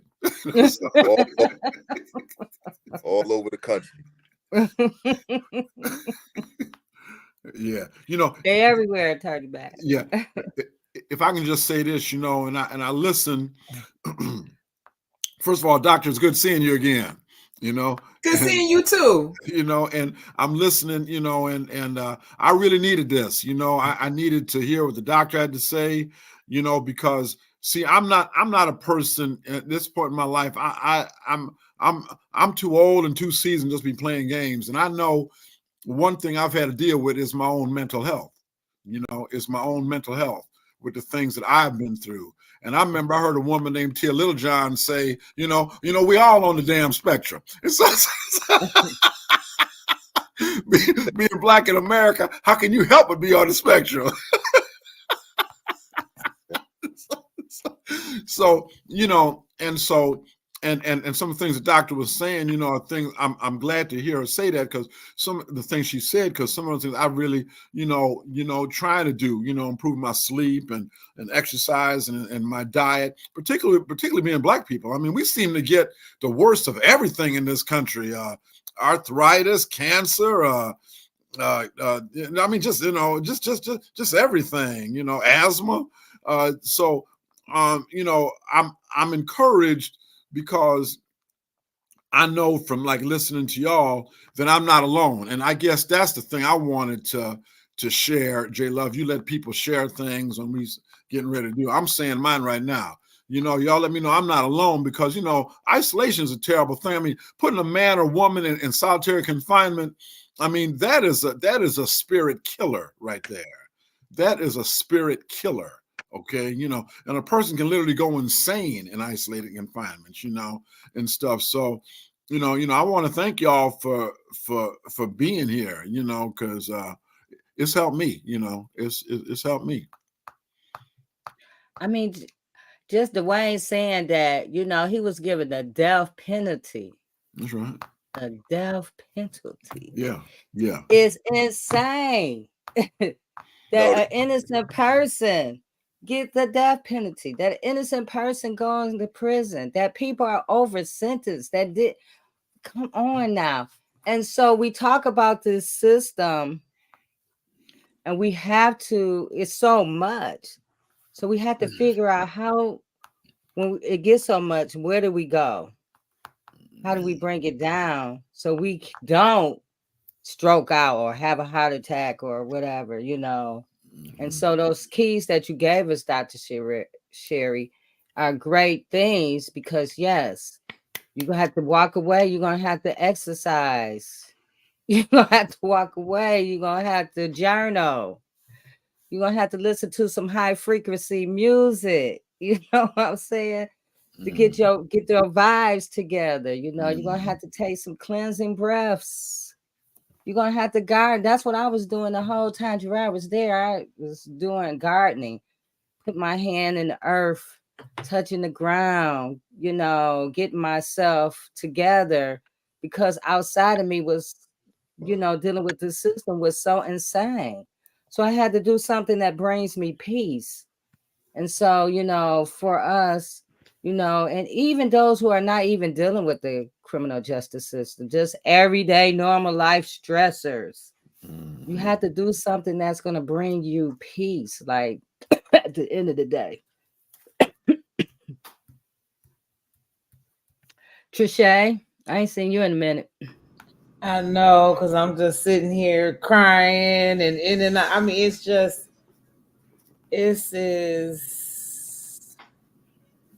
really is no words, right, for it. But I think for me, it's always focusing on the peace on the other side of it, right? Like, I know that this is something that I'm going through, but there's peace something else is on the other side of this. And I might not know what that something else is, but I'm holding on to the hope that where I'm at is not where I'm going to be, right? And every day, if I keep focusing on that, because I think sometimes what we don't understand is that what you focus on is what you get. What you focus on is what you manifest. And I just keep reminding myself, to look beyond what I see.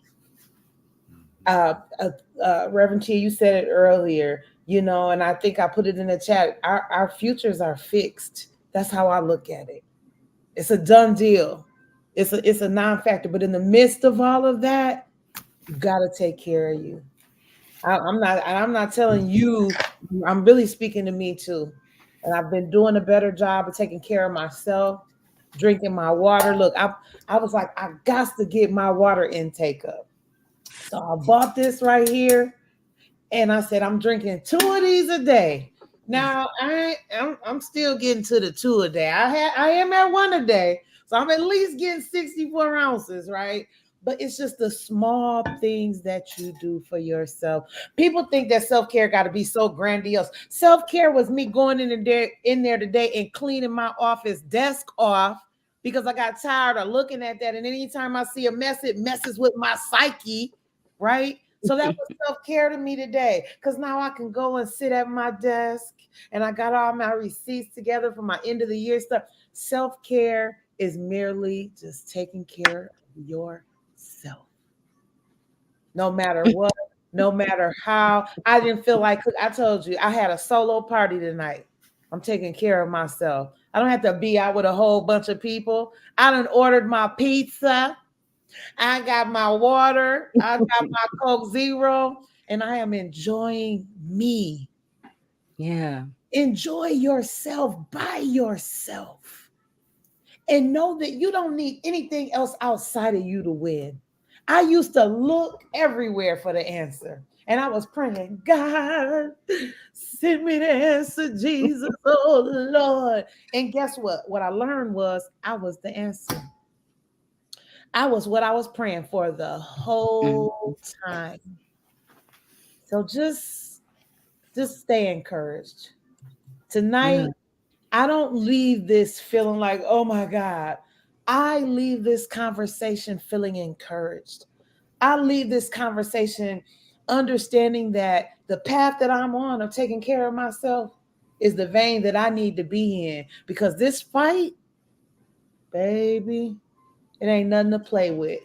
But when you are good to yourself, you can be good. Love thy neighbor as you love yourself. See, we talking about, and I hate to keep going back. I was just quiet, just gleaning and listening. We're talking about people that are emotionally bankrupt. We're asking people, we're thinking that somebody that is emotionally bankrupt themselves can show up for us. Nah, no. My brother used to tell me all the time, Trisha, you just got to let people be people. I used to get so mad when he would say that.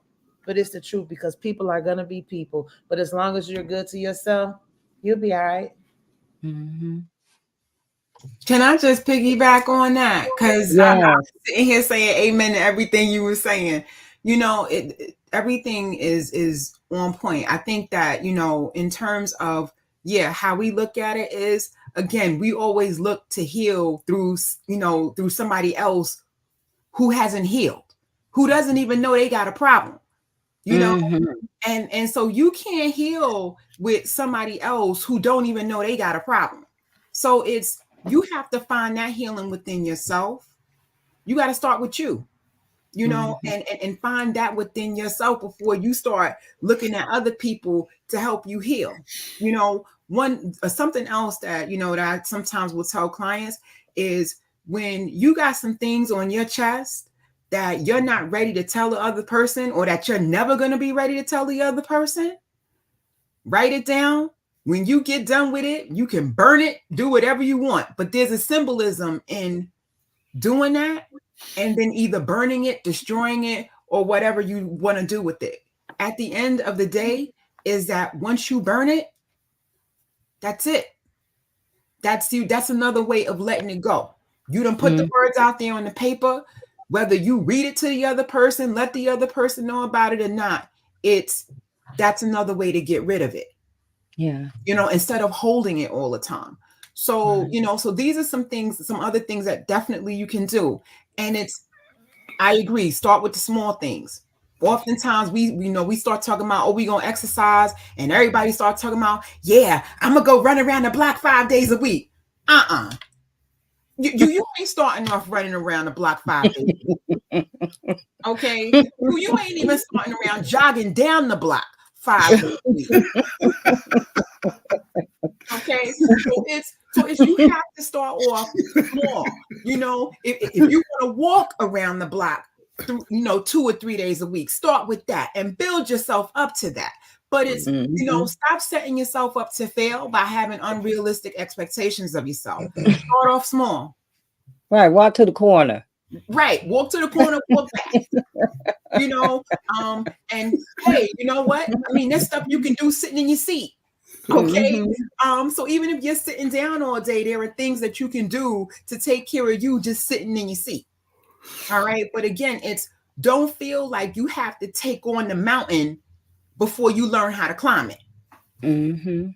Okay. So it's simply starting off small, starting off with doing things that you enjoy, and, try to keep up the momentum, challenge yourself to increase, whatever it is you're doing, switch it up. So don't do the same thing every single day, switch it up, do something different, challenge yourself to learn different things. Yoga is a good way to, get your exercise in, and also, get in touch with your body and get in touch with yourself. So that's another thing that you could actually do for yourself. But again, it's you have to start healing from within.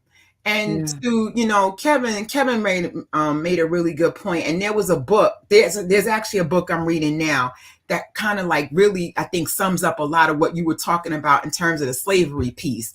It's called Breaking the Chains of Psychological Slavery. That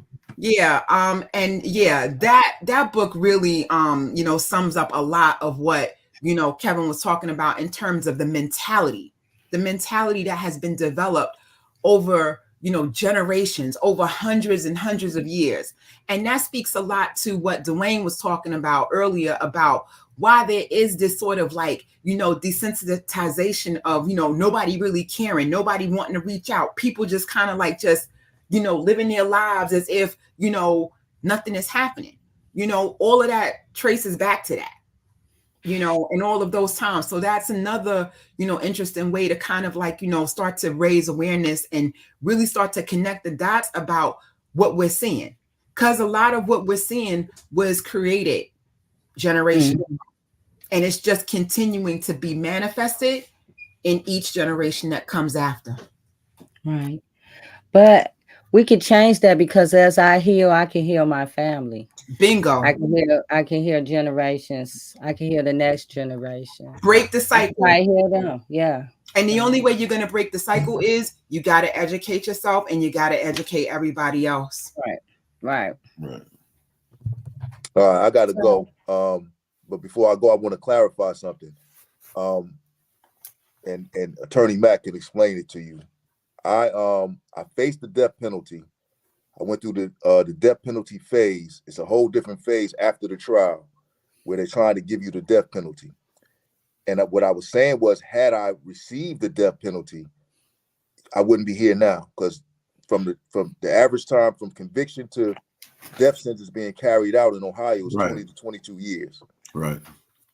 So the jury voted for the lesser of the sentences, which was 20 years to life. Right. But they took me through that process. It was on the table the whole time, telling me to, take a deal or I'm facing the death penalty. Well, when you know that you're being done wrong, you know that you're not receiving a fair trial, you know that you didn't do what they're saying you did, you can't take the deal. You just can't do it. So people have their opinions on, you should have did this or you should have did that. But when you're in that predicament, if you have any backbone, you cannot take the deal. Yeah. Knowing that you didn't do it, knowing that they're railroading you, knowing that they're breaking the law to make it seem like you did something that you didn't do. Yeah. So I just wanted to clarify that. And thanks for having me.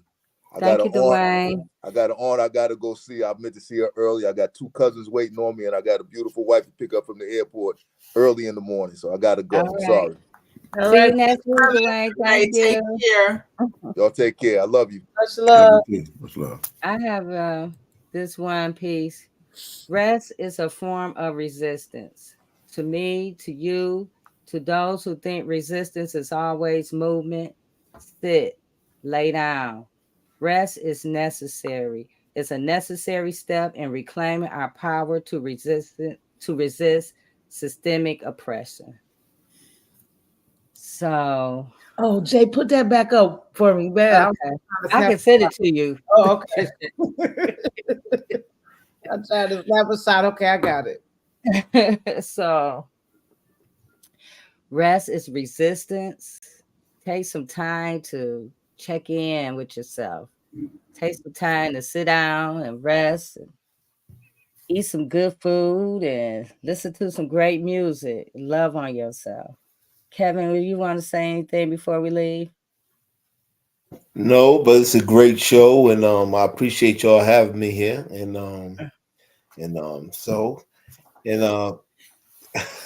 what's that? Sleep longer. Okay. That's about Can't it. you sleep on your own? Use some melatonin.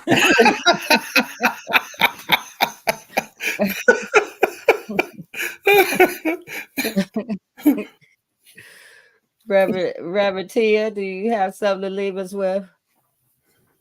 Oh my goodness, this was just so an awesome conversation. And Dr. Shari, oh my goodness, my heart goes to you, Shay, Hugo Mack, and Kevin, and Dwayne, oh, and Jay. Oh my goodness, y'all were preaching tonight. Y'all were teaching. And wait, what's his name? What's his name? What's his name, Shay? Justice. And Justice. Oh, yeah, that's right. I knew it was something that had my fist up. I just want to say that, it's what Kevin was saying tonight really touched me. It made me remind myself of, I always say, the lies that came forth from our ancestors. And because we got to recognize the pain that's within is also the pain without. And sometimes we go and try to dull that pain, and the pain, we've gotten so used to being in pain. We've gotten so used to being in a struggle. And so now there are times when, and I've had to work on that.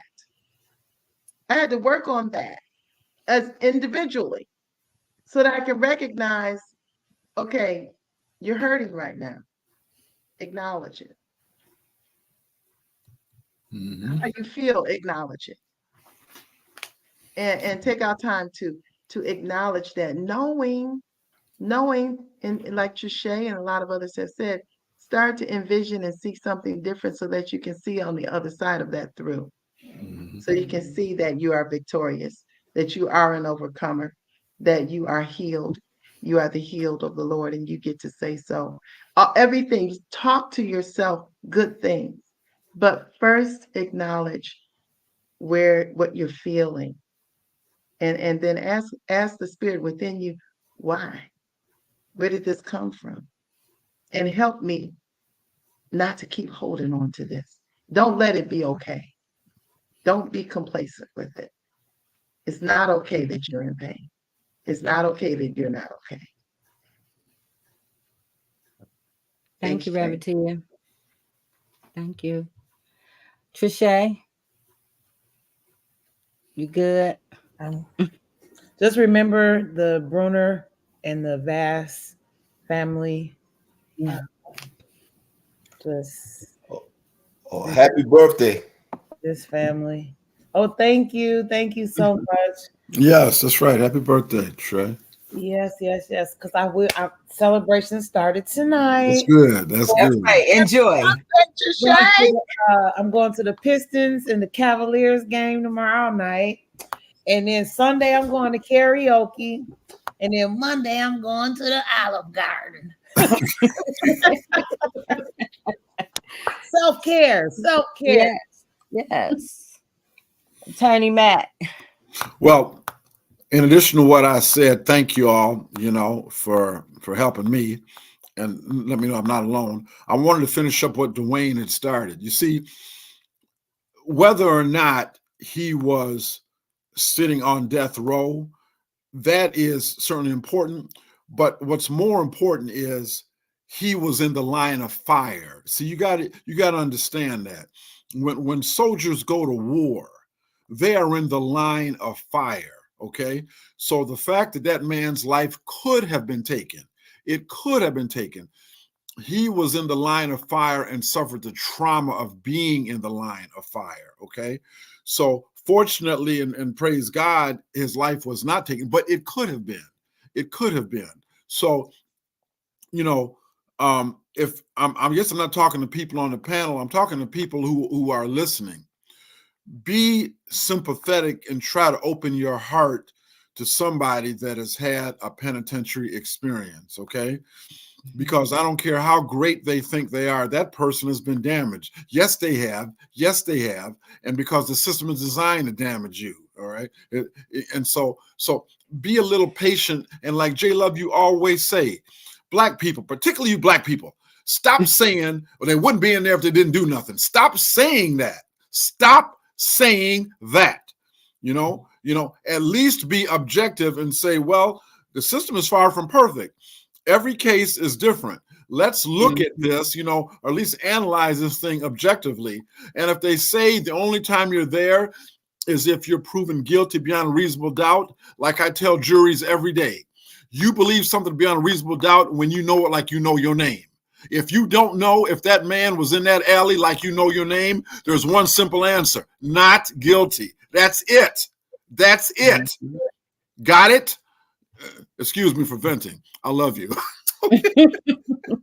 Thank you, Attorney Matt. And Dr. Richardson, can you leave us with something, and also how people can get with you if they want to get a session? Or so you can reach me through my website, which you put up there a couple of times, freshpsychotherapy.com. I also have a phone number, but it's 718-650-9140. And I'm actually going to type my email in the chat. I'll do the email and the phone number in the chat for anyone that wants to reach me. If you want to get me fairly quickly, it's better if you email me. But in terms of closing out, I mean, we pretty much summed it up here. I think that, you have to put yourself first in order to be able to do anything for anyone else, including yourself. I think that we have to work really hard on, breaking the stigma of, being silent and always being judgmental and not looking at the whole picture, not looking at, how generational trauma continues to affect us all and the need to break the cycle for that. But that then also how we are contributing to that. We have to be more intentional with our words. We have to be more intentional with our actions. And we have to really look at whether or not what we're saying is matching what we're doing. Because if what you're saying isn't matching what you're doing, then people are going to basically look at you and say, hey, you know what? Well, maybe this person really isn't credible. Maybe, I should take a second look before I actually, invest in, whether or not I should believe anything this person is saying or not. So you really have to make sure that however you're showing up in the same way that matches what you're saying. So, the examples you guys gave here tonight were good ones. If you're telling somebody that you love them, how are you showing them that you love them? What is your definition of love? Because again, everybody got a different definition of love. And again, all of that comes from, most of it comes from how you were raised. Okay. I mean, the environment that you come from pretty much shapes who you are. So if you come from an environment where you weren't shown much in the way of affection or love, you may not be an affectionate person. It doesn't mean that you don't love somebody, but it just means that you have a different way of showing it. So we have to take all of those things in consideration when we're trying to judge someone. And really and truthfully, we shouldn't be judging anyone because none of us are perfect.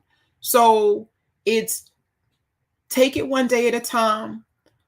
try to make sure that you're living in a way that really reflects the fact that you love and care about yourself, so that when you are saying that you love and care about somebody else, that it's coming from a place of truth. Mm-hmm. And I guess the last thing I want to say is, let's start showing up as our true, authentic selves. Stop trying to, fit this mold that society has set for us. Stop trying to, try to, fit in where you can get in. We were all born as unique individuals. So don't be afraid to show up as your true, authentic self. Don't be afraid to walk in your truth, whatever that truth may be. Don't be afraid to walk in it, stand by it, and fight for it if you have to. Yeah. Thank you, Doctor. And I want to thank everybody for having me. I love doing this. So I thank you so much. Yes, we're going to have you back soon. Let me know. A new client. Yeah, so thank you guys. Making your peace a priority means making yourself a priority, not being ashamed, not being guilty, just saying, hey, I have to do this for me so I can have enough to do for somebody else. And so I want to thank you guys for joining us this week. Don't forget about, again, Kyle Berner. He was a Zonnery here in Michigan. His mother is Renee Voss. She is a great person who did outstanding work to help free her son from a wrongful conviction. His funeral is on Thursday, December the 7th. If you want to go visit, the visitation is on Wednesday, December the 6th at Stinson Funeral Home. And so that's all the information. And if you would like to donate, contact me or Trishay to let us know. And we will help you out with that. Also, thanks a lot for watching. These shows are helping people. I mean, Attorney Matt sent me an email of someone who emailed him that was in prison about the show we just did, you guys, on ineffective assistant of counsel. And so they're getting out. So just please share, because we give a lot of timely information that people need. So, and we're going to continue this work as long as we can. So thank you, everyone. And we'll see you next week on Turning a Moment into a Movement. Good night. Good night, everybody. Love you.